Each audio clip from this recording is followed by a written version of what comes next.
ayadaa wasi duliga ah qurux badan tahay horta markaasaas ilaalisan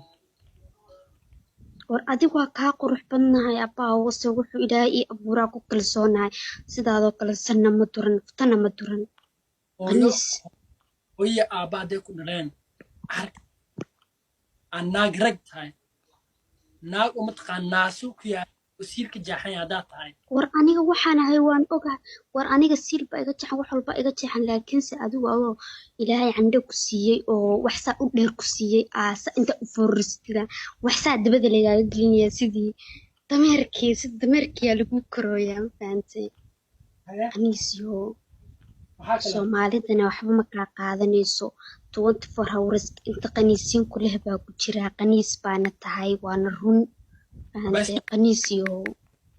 abaa qurxay quruxdaada was أنا wax u maleynaa gabar foolxumo badanaa tahay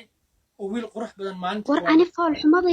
war ani foolxumadeeda kuma saarna aabbaha wasi dhegeyso wiil qurux badanaa la hadlaysaa caawa laakiin waxaas dhahday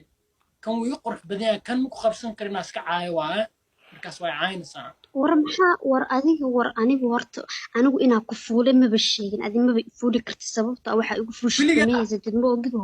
weligaa wiil saa u qurux badan